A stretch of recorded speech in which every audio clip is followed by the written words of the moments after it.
Good morning, everybody, or good evening. I know we have people joining us from all over the world, so thank you so much. We are excited to kick off SaaStr SCALE 2021, so thank you for tuning in. We are excited to have Jenn Steele, VP of Marketing at Reprise, and Grace Tyson, VP of Sales at Reprise. They're going to be walking us through product-led growth, how to execute across the full funnel, and also learning from some of their mistakes, which I know we all love. So we have 40 minutes and there's going to be plenty of time for Q&A at the end. So be sure to drop your questions throughout the session using the Q&A button at the bottom of the menu bar in Zoom. Join me in welcoming Grace and Jenn. Before I let them dive into the content, let's start with why the data matters for this session. So can you both tell us just quickly what results people can expect from the presentation today? Thanks so much for joining us. Go ahead, ladies. Thanks, Caitlin. I'm Jenn Steele. I run marketing here at Reprise, and my pronouns are she and her. I'm here with my partner in crime, who started the very same day I did, Grace Tyson. Hello, I'm Grace Tyson, also pronouns she, her, VP of Sales here. And at least from my perspective, if you like learning from mistakes, then you are in for a treat today. Right. And so the main thing here is that there's a really interesting thing to take away from these metrics. And that is, first, even though you make mistakes, you can actually get signups to your free product, as you can see by when we had our soft launch and official launch. But then I'm going to just share our first mistake, which is signing up to do one of these sessions 5 weeks after you launch something, when it takes 6 weeks to make pipeline. So we don't have as many metrics as we'd love to share. And there's our first mistake, and you can learn from that. Yes, indeed. Okay, so just so you can understand and avoid all of our mistakes, we're going to talk about what we looked like before PLG. We're going to talk about kind of looking at each other and saying, holy expletive deleted PLG. We'll revisit those metrics and some others, and then tell you how we could have avoided our mistakes so that you can go on and make new and different mistakes. And before I start, I want to let you know I have the allergies from hell. And so I may be muting to cough. And if I cough too much, then we all get to see how much Grace knows about what happened in marketing. It's going to be a good little pop quiz for me. We'll see just how aligned sales and marketing are here. Okay. No pressure. Yeah, not at all. Okay, so let's talk about what we looked like before PLG. So target market is actually a pretty classic enterprise target market, enterprise sales and marketing teams, companies with software, and US only. Now, Grace, I think you have a little more color here because, wow, that seems like a lot of people. Yes, it is. So there's a quote I really love from the CEO of Microsoft, which is that in today's context, all companies are software companies. So yes, we have a very, very large total addressable market here at Reprise. But truly, any company with software can and should use Reprise, and that's where we're focused, particularly sales and marketing teams. I will say our customers come to us with many other use cases and people involved. They get excited once they see the product, but yes, that's the core focus. And so we were attacking this with a classic, I say classic as if double funnel has become classic in the last 5 years or so, but basically a very simple double funnel model.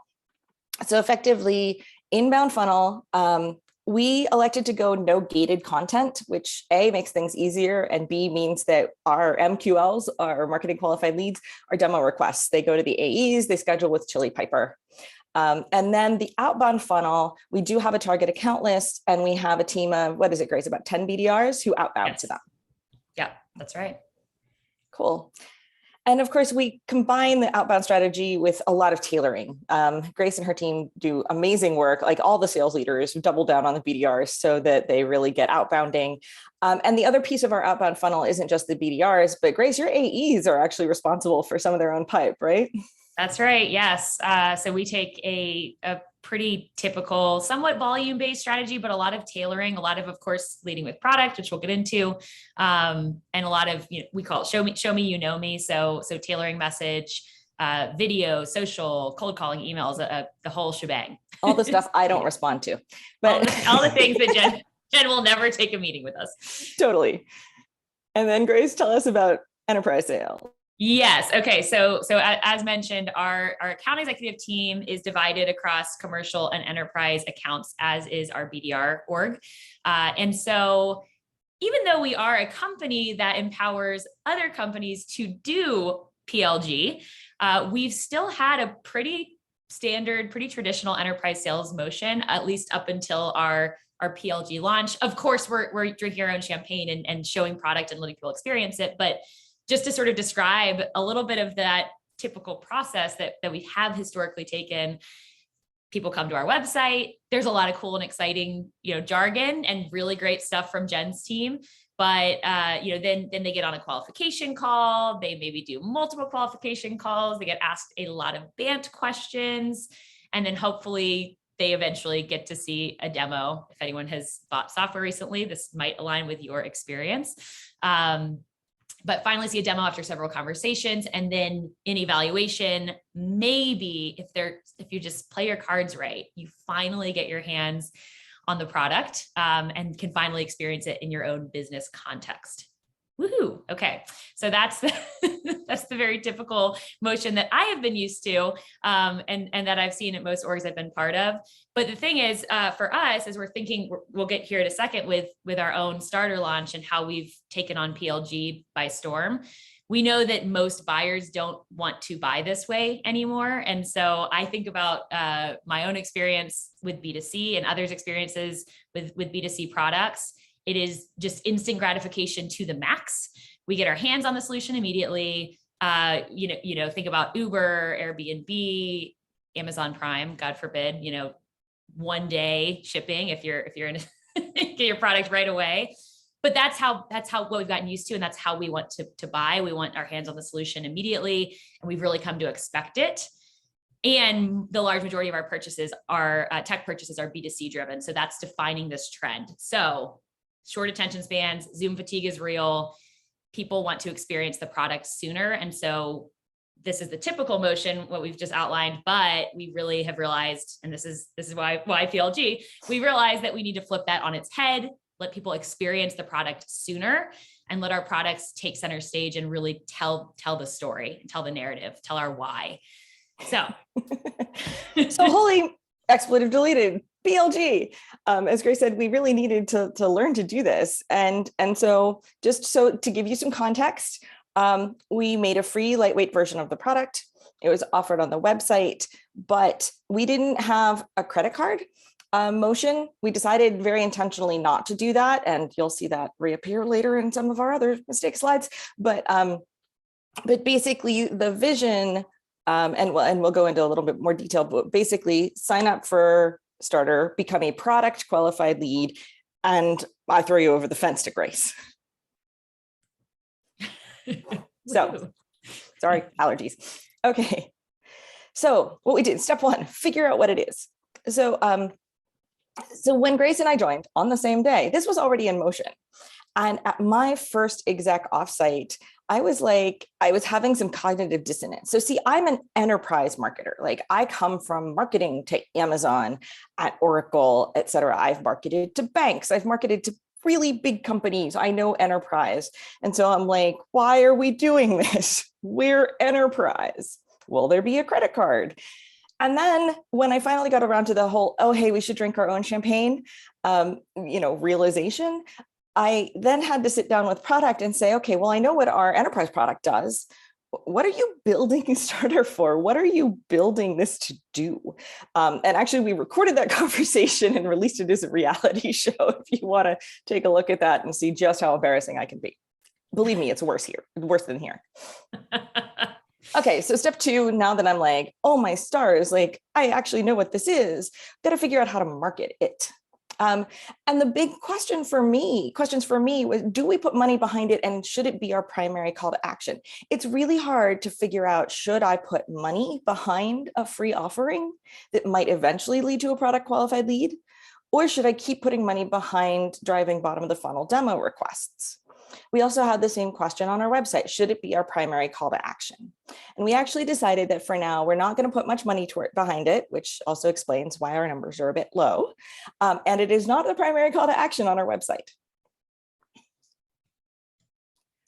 So step three, figure out how that we're flowing this, right? We know how a demo request flow goes, but when you start getting product involved, it's a third team, where before Grace and I could just annoy sales ops and marketing ops to death.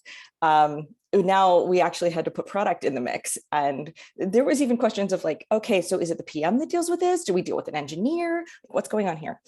And here is basically what we decided to do. Fun fact, you can also see my recorded conversation with Grace on that reality show. Why I let my team talk me into a reality show that's not even on a slide is a mistake, but we're going to move on. So basically, because we had the double funnel and owned accounts, we realized that from a marketing perspective, we need to treat things in two different ways. And that is, if it's an existing customer or an owned account, then we need to give a heads up to the person that owns the account, whether that's the email to the CSM or the email to the AE. And then we had to define what a product qualified lead was. We had to say, what actions are they going to take in the product that will allow us to be like, hey, Grace, your team can have this now. And so basically, from a super high level, you build a thing and you publish a thing, and we call it a replay. And we decided that if they get far enough in the starter flow, then we can call them a PQL and hand them over to Grace, at which point in time, then her team has a few flows here. Yes. which I'm happy to speak to. So the first, from my perspective, when I came into this flow and figuring this out alongside marketing and product, obviously very cross-functional, so a lot of moving pieces. My recommendation, which we'll talk about more with the mistakes made, is to have a very clear definition of what a PQL, product qualified lead, is. So what is the trigger point at which you should amp up, you should actually involve the sales team and have more of a human touch. And then of course, there are the details, like make sure that you have lead routing set up, make sure that you have that email automation to the reps so that they're getting served that information based on actual user data within the free version. So requires very tight alignment with product on the user data visibility, very tight alignment with marketing, of course, as well, and figuring out where their automated, nurture educational drips going out to these signups, and then when is it worth a salesperson's attention? Because of course that's going to drive up the cost to acquire a customer. It's going to get them into the enterprise sales motion and hopefully lead to the results you want. But very much intentionality is required there but something I've learned from this experience. And what we decided to do is we decided to have product signals pass into marketing automation, and then marketing automation would handle the routing. So just in case anybody was wondering how we finally ended up doing it. And I say finally for reasons you're going to find out later. Hey, Grace, what about training sales? Super important. Don't overlook this. So everything on the slide here is really crucial. You need to have, if you're going to launch a PLG, product-led growth, or even just product-led sales approach, then it's crucial, of course, to inform the sales team. Don't overlook it. Realize that there will be a natural fear for salespeople when you start talking about selling through rep-free experiences. That might cause a little bit of perturbance. If that is a word, I think I said it wrong, but it's early. So please, make sure that the sales team is super aware of the need for the change. We realized that we needed to implement this part one, because we are a company that is supporting other companies doing PLG, but also because we know that that's the buyer experience the world is shifting to.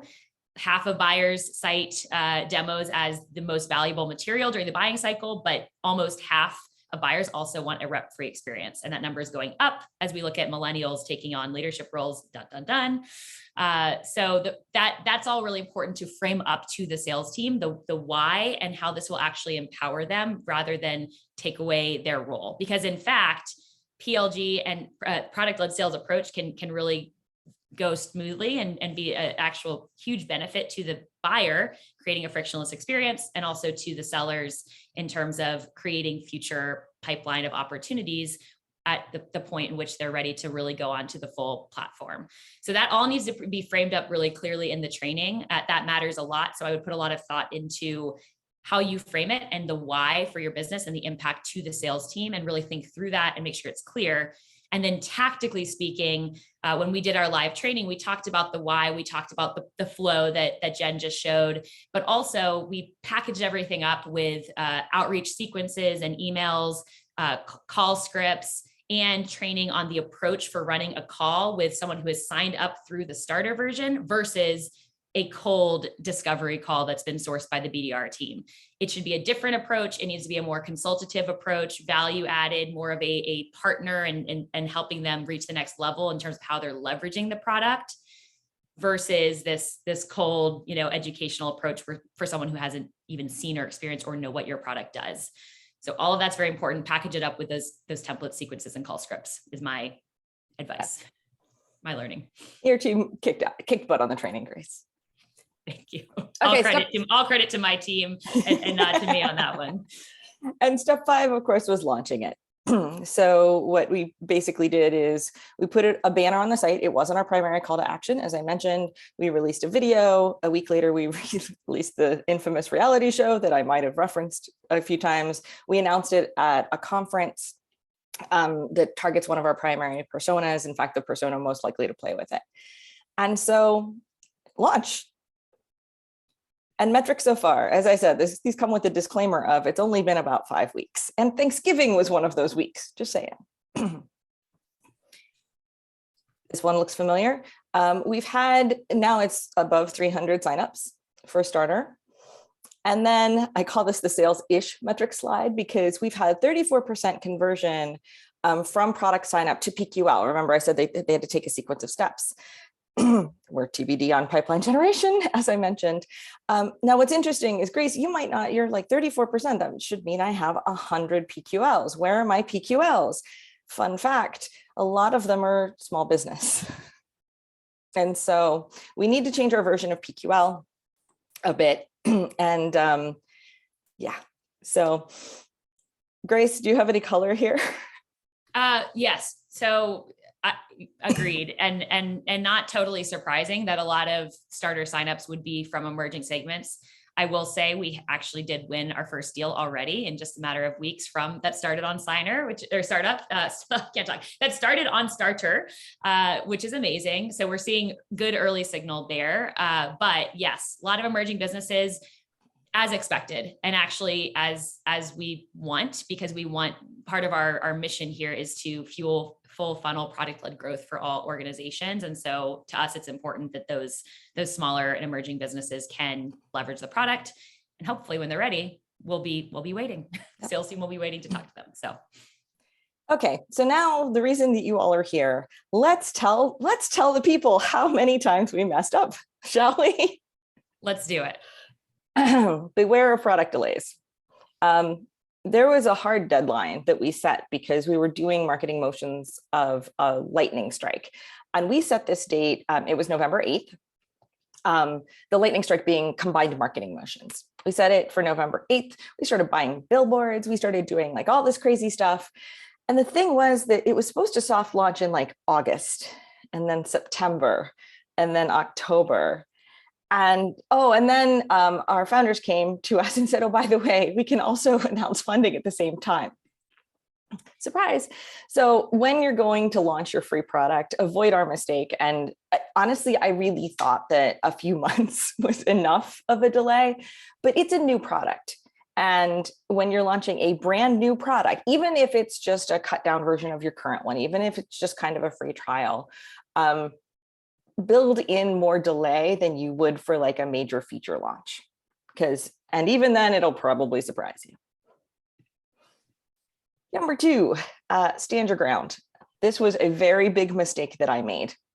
And that is that, and Grace can probably attest to this, fundamentally, we had a lot of should we or shouldn't we? Should we launch this November 8th, right, with the lightning strike, or shouldn't we? And this was especially salient because when we rolled the funding in, the marketing team, and there were all of like 4 of us at the time, kind of lost our minds, right? I mean, we are thinking we're launching a product and now we have to shift our resources to funding. We had some product fear. What if we get thousands and thousands and thousands of signups, right? We need to shard this out. We need to do a lot of things on the back end to make this happen. But where I really messed up here was that I didn't pick a direction and go. And as the kind of like the person launching this, as the team lead launching this, I really should have just said, we are or we're not, as opposed to having discussion after discussion after discussion. Sometimes you just need to say F it and go is one thing that I kind of live my life by, and I failed to do that here. So yes, you obviously, those of you who might be in marketing or who work on go-to-market motions, obviously the product team has to govern things, but you need to make those decisions together. We also decided that because of the product fear, we would actually introduce a lot of friction to the process. And so not only is it not our primary call to action, not only did we not put money behind it, but then the sign up was to a HubSpot form that then the product manager gated before he'd sent out the invites, so that we made sure that we didn't have a flood, basically. And actually, as of this Monday, now that we have the new shard up and running, we are now actually sending out the real invite. Now we're still putting in a little bit of friction in the process. You fill out the marketing automation platform form, and then we send you the link to sign up for the product. Maybe someday you'll go straight to the product, but we're taking baby steps here. Leave time for ops. I think Grace and I both kind of messed this up. They're introducing product. I mean, to me, I was just like, oh, it's just another signal. We can pipe it in via the HubSpot API and have done. That wasn't the case. And I have a senior director of marketing starting full-time in January who, God bless him, decided we managed to bring him in for 5 weeks before he had his kid to really unmess up the ops. I used a cruder term, I'm not gonna lie. There were so many gotchas. There were more systems, there's more complexity. While you're leaving all that time for product to slip, you should start ops way earlier than you think. And then Grace, I don't even know what it looked like from your side. Same, very much so. Yes, start the conversation with ops early and often. I massively underestimated the complexity here, and I admit that I left my ops team somewhat scrambling. So don't be like me. Don't do that to poor Phoebe or your corresponding sales ops, marketing ops, rev ops folks. They need a heads up and they need time to get that all together. It was more complex than I had envisioned originally. It felt so simple when we were laying it out, Grace, didn't it? Oh, if it's here, we route it here. If it's there, we route it there. Easy. So easy. Yeah, no, it's not. Really not. Just in case you were wondering. Any ops people who are listening are shaking their heads at us at this moment. Yep. And another big whoops was demand gen. And in demand gen, I'm like looking at all of the kind of demand motions. So we didn't think through our target accounts as thoroughly as we should have. And when Grace and I laid it out, we actually had signups going to the wrong team. Like, and so my head of demand gen was like, that doesn't actually make sense. Why do we have the AEs following up here and the BDRs following up there? It should be the reverse. And then we discovered 3 weeks in that we forgot to turn on the how-to nurture, which probably didn't lead to a lot of product qualified leads either. This, I think, was very much a symptom of starting all of this stuff too late. Basically, because I didn't stand my ground, we didn't think through these things enough. And so things fell through the cracks, like not turning on the how-to nurture. And embarrassingly, nobody in marketing was the one that discovered that. It was the product manager who discovered that. He's like, hey, Jen, why isn't this on? And I went back to my team and I said, hey, team, is there a reason we don't have this on? And they're like, nope, I'll go turn it on. So there's all of this. Grace, any color here? I just completely echo that. I was thinking, as you were talking, Jen, I was thinking, what could we have done? What should we have done? And could we have done differently? Just to give some really tactical advice for anyone thinking about product-led growth at their own organization. And it's the timing, it's the timeline piece, I would say as well. I think it was a mad rush at the end. And so as soon as you get wind of this as a strategic initiative, it's really important to sit down and probably jot down these different items of consideration and stage it out.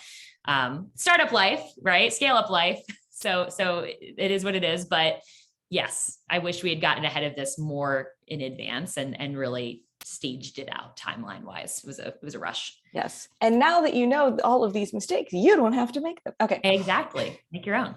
Okay, Grace, this one's all you.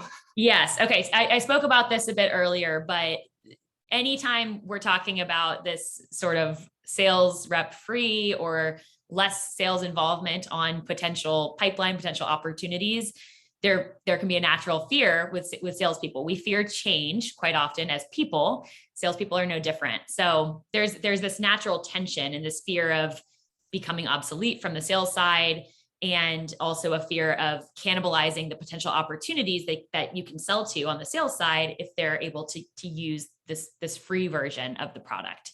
So I would say my advice is, again, get ahead of this really early. Talk about this early and often. So why is PLG additive and rather than something, and why will it make them more effective at their jobs and set them up for greater success with less work than the alternative? And then, I mean, that's super important because for us, we believe that buyers should have a really amazing experience with our organization and that it should be frictionless. And there's this misalignment between buyers and sales reps. Buyers want to see the product. They want to experience it. They want fewer sales interactions. And then of course, in sales, we have our discovery questions. We need to get med pick. We have information we need to get, gosh darn it. So training them on this early and often, and talking through it is really important. Say what you're going to say it, say what you said, rinse and repeat when it comes to messaging this to the sales team and making sure that they know how to best leverage this amazing, time investment that the executive team is making in terms of PLG. And I didn't help with this because I would go up in an all hands and talk about the starter or the sales announcement meeting and be like starter soft launch. And it was before Grace and her team had a chance to message it. And thank goodness we sell PLG, because a PLG platform, because at least our sales team had the messaging they were giving our buyers to fall back on as like, they're there, it'll be okay. But there was still some nerves there that I did absolutely nothing to help by freaking them out. Thank God we sell what we sell and believe in it. Ready, fire, aim.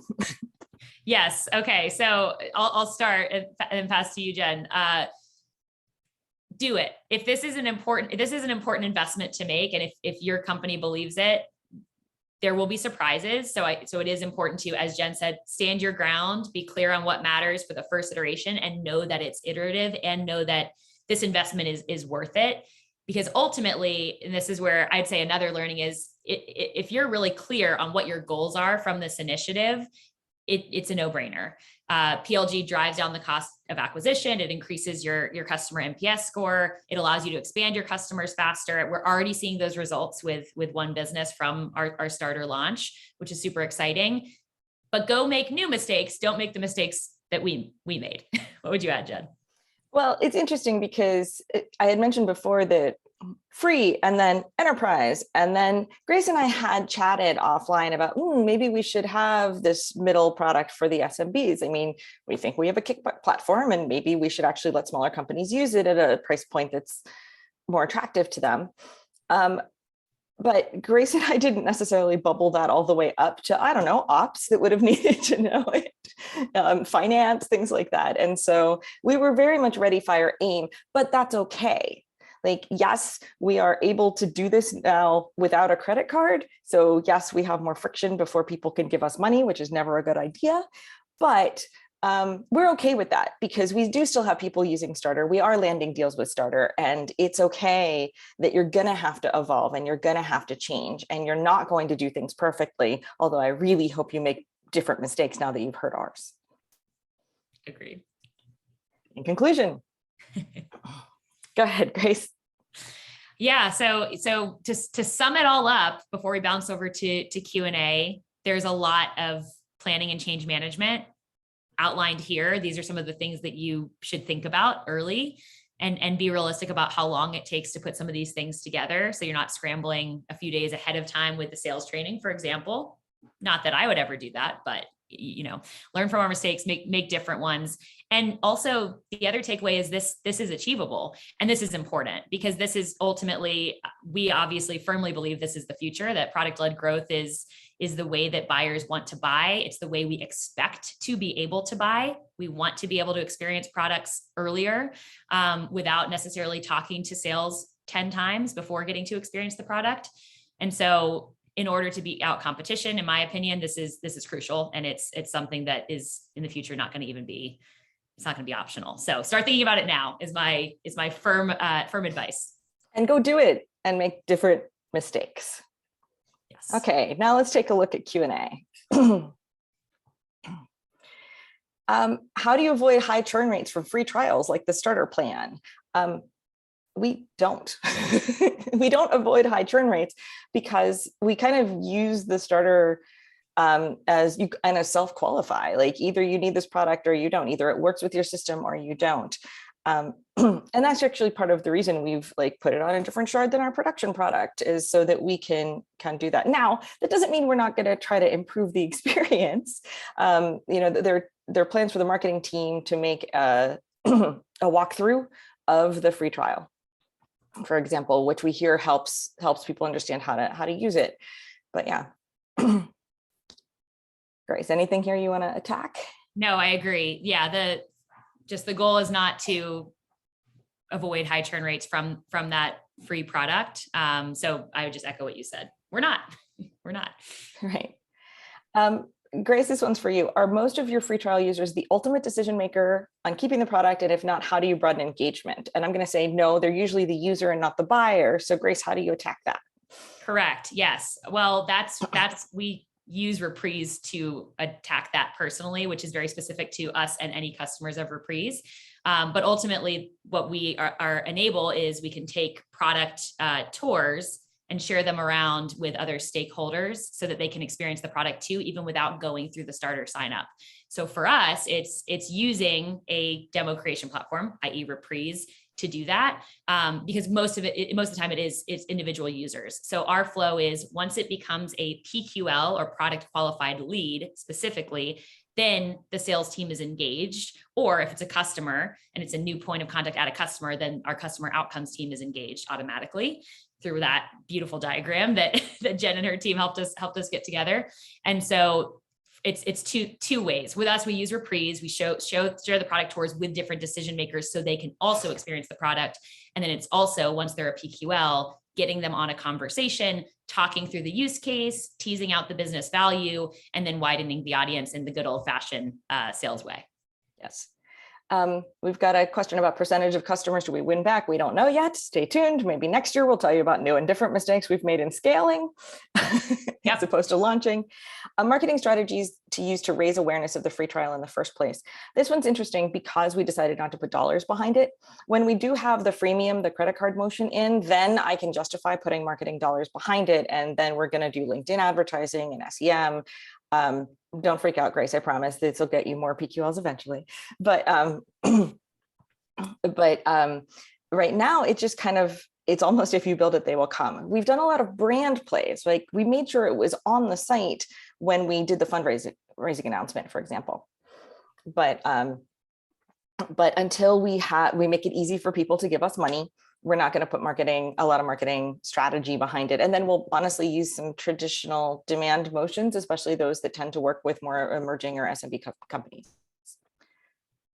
Let's see, how do you define what PQL stage is reached?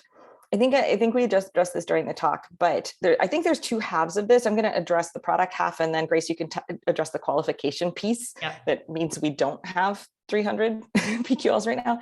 And that is that there's basically a 3-phase process in our product, and that is capture, edit, publish effectively. And so basically when they hit the publish state is when marketing has defined it as a PQL, but wait, there's more. Then what happens, Grace? So from our side, exactly like you said, what we thought about what is the trigger in product that what user action triggers this to be someone who is highly engaged in the product. and worth engaging from a sales perspective. That's the PQL, that's publishing a replay in our particular case. So something to think through if you're implementing this type of approach. From there, it is, I mean, we're kind of learning, to be completely honest, on exactly what happens next and whether that is the right trigger point. So more to come in our next talk on scaling this next year. Of course. But currently from there, it's the AE will actually reach out and get involved and offer support. We have very specific outreach that we provide to help educate them based on what they've done in the product. So they start getting user insights after they reach PQL, and then they go out and they're outreaching to those folks. Right. Not sure if I answered the question, but more to come. I think we're figuring it out as a perfectly reasonable answer. Somebody asked how soon after someone signs up for the free trial do your salespeople contact them? We don't contact them until they take the PQL motion. And then also, I believe if they're qualified and are out, right? If they're a one-person company, it's probably not worth enterprise sales. Right. Yes, correct. Do inbound PQL and outbound leads all funnel to the same AEs, or do you have different AE teams for each funnel? Go ahead, Grace. Good question. Currently, they all funnel to the same AEs. We have just shy of 20 account executives, 10 business development reps on the team right now. So we're a bit early in our growth to actually have dedicated teams depending on the type of lead. So yes, it's across the board. But where we do have a difference is, if it's a customer versus a net new account, and if it's a named owned account already, it will go to that account executive that owns the account. And if it's not owned, it will round robin within the segment, either commercial or enterprise. We did toss around the idea of whether we wanted these different leads depending to go to business development reps versus the AEs. So for PQLs, and particularly folks that have signed up for Starter and then PQL'd, those go right to AEs because we see that as a really strong signal for getting into our sales funnel and bypassing the biz dev function, as a note. So in our last 3 minutes, I'm going to try to do a few quick hits. Do the BDRs reach out during the trial, or are they only nurtured with emails? Only nurtured with emails right now. Let's see, service limits you can find on our website. Timing, what was the full timeline like? I don't know about building the product because Grace and I started while it was in flight. But I would say probably two months, and it should have been 3. Yep, exactly. So, per our previous learnings. Yeah. And then what were some of our goals for the shift to PLG besides responding to emerging buying trends? Domination, really, it was domination. And I'm not actually kidding. But 2 things. One is that obviously we believe in the mission of our company. We wouldn't be execs here otherwise, just like I'm sure all of you believe in the mission of your company, right?